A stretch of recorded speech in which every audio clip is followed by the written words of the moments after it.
रामधारी यादव जी हैं। आज आपके बीच में गाजीपुर जिले में मजदूर सभा के उपाध्यक्ष बनाए गए आजाद राय, क्या कहेंगे इनके लिए? पहले तो आजाद राय को मेरी तरफ से बहुत बहुत बधाई और मैं खुशी का इजहार कर रहा हूँ। बहुत खुश हूँ कि आजाद जैसा ओल्ड टाइमर विरक्त कार्यकर्ता को एक बड़ा सम्मान मिला है। प्रदेश का उपाध्यक्ष मजदूर सभा का बनाया गया है, समाजवादी मजदूर सभा का, और कहीं न कहीं माननीय राष्ट्रीय अध्यक्ष जी का, माननीय अखिलेश यादव जी का, प्रदेश अध्यक्ष माननीय नरेंद्र पटेल जी का और मजदूर सभा के प्रदेश अध्यक्ष का, सबका आपको प्यार और दुलार मिला है और आपको सम्मान मिला है। जनपद आपके इस पद से खुश है। बाबूजी लगातार प्रयास रहा है, क्रांतिकारी नेता रहे, इनके पिताजी भी है, ये भी लगातार चल रहे हैं, बार बार आपकी तारीफ करते हैं, इसके पीछे राज क्या है? देखो बेटा, अर्जुन राय जी, स्वर्गीय अर्जुन राय जी एक क्रांतिकारी समाजवादी नेता थे और पूरी जिंदगी वो गरीबों की लड़ाई को लड़ते रहे, किसानों की लड़ाई को लड़ते रहे, मजदूरों की लड़ाई को लड़ते रहे और दल के प्रति निष्ठावान, नेता के प्रति निष्ठावान कार्यकर्ता और नेता थे। जब तक रहे तब तक संघर्ष करते रहे। उन्हीं के पद चिन्हों पर और बाप का कहीं कहीं बेटे पर असर है, उन्हीं के पद चिन्हों का अनुकरण करते हुए आजाद भी अपनी पूरी नौजवानी में घर से विरक्त हो गया है, दल के लिए हो गया है। वो दल के हितों के लिए और मजदूरों किसानों के हितों के लिए लड़ाई लड़ता रहता है। अभी बहुत काफी 1 महीना से लगातार साइकिल यात्रा करके सैफई जाकर की यात्रा का समापन हुआ। माननीय अखिलेश यादव जी ने समापन किया, उसका आशीर्वाद दिया है। तो ये कार्यकर्ता जमीन से जुड़ा हुआ कार्यकर्ता है और इसी वजह से हमारा इन सबों से बहुत लगाव। बड़े अनुभवी माने जाते हैं जिले में और 2024 का क्रांतिकारी बिगुल बज चुका है। 24 क्या संदेश देगा? 24 का संदेश व्यवस्था परिवर्तन का संदेश है और विपक्ष जो है, जो इंडिया बना हुआ है, वो इंडिया देश पर राज करेगा और व्यवस्था परिवर्तन का काम करेगा। आखिरी संदेश है बाबूजी, क्रांतिकारी नेता के साथ साथ पूर्वांचल के गांधी कहे जाते हैं रामकरण दादाजी की पुण्यतिथि पर पूर्व सांसद राधे मोहन जी ने कहा कि गाजीपुर की समाजवादी नेताओं की राजनीति डगमगा रही है, इस पे क्या कहेंगे?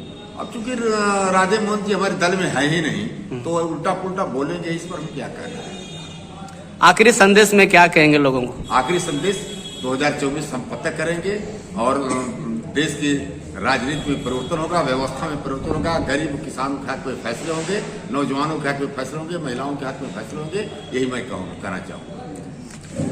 आज आजाद राय को उपाध्यक्ष बनाए जाने पे गाजीपुर जनपद में समारोह है, क्या संदेश देंगे लोगों को? सर्वप्रथम आजाद राय जी को समाजवादी मजदूर सभा का प्रदेश उपाध्यक्ष बनाए जाने पर बहुत बहुत बधाई, शुभकामना।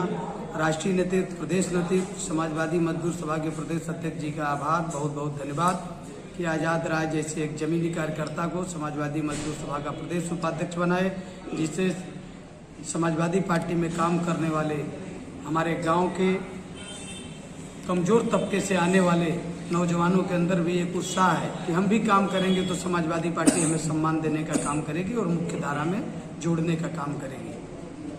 आखिरी में गाजीपुर में 24 क्या संदेश देगा, क्या कहेंगे? 24 में पूरी जनता बेहाल है, किसान परेशान है, नौजवान परेशान है, छात्र परेशान है, महिलाएं परेशान है, तहसील से थाने तक घनघोर भ्रष्टाचार है, लूटपाट, हत्या, बलात्कार चरम सीमा पर है, जहां पर सरकार इसे कंट्रोल करने में फेल है पूरे उत्तर प्रदेश में और देश की राजनीति में जहां जहां भाजपा की सरकार है और पूरे देश में जंगल राज है। कानून का राज स्थापित करने के लिए, लोकतंत्र संविधान को बचाने के लिए आम जनता आएगी सामने, सड़क पर उतरने का काम करेगी और इस तानाशाह सरकार को केंद्र और उत्तर प्रदेश से उखाड़ कर फेंकने का काम करेगी। और 24 में केंद्र में इंडिया गठबंधन की सरकार बनेगी, जिसमें समाजवादी पार्टी के नेता माननीय अखिलेश यादव जी की महत्वपूर्ण भूमिका होगी और माननीय अखिलेश यादव जी के नेतृत्व में उत्तर प्रदेश में हम 80 की 80 सीटें जीतने का काम करेंगे, जो दिन रात काम करने का काम कर रहे हैं और ये संदेश देने का काम कर रहे हैं कि उत्तर प्रदेश का गांव, गरीब, किसान, मजलूम सब के सब त्रस्त हैं, परेशान हैं, बेरोजगारी चरम सीमा पर है। हम उसको लेकर लड़ाई लड़ने का काम करेंगे, जिसके लिए भाई आजाद राय जी और हमारे समाजवादी शिक्षक सभा के नवनामित विशेष आमंत्रित सदस्य प्रदेश कमेटी के श्री शिवशंकर यादव जी, इन लोगों के नेतृत्व में इनको साथ लेकर माननीय राष्ट्रीय अध्यक्ष जी के हाथों को हम लोग मजबूत करने का काम करेंगे और हम अपने दोनों नेताओं को बहुत बहुत बधाई देना चाहते हैं। आज इस अवसर पर बधाई देता हूँ कि हमारे बीच में है, इनका अनुभव, इनका संघर्ष समाजवादी पार्टी के मजबूती के लिए काम करेगा। बहुत बहुत धन्यवाद।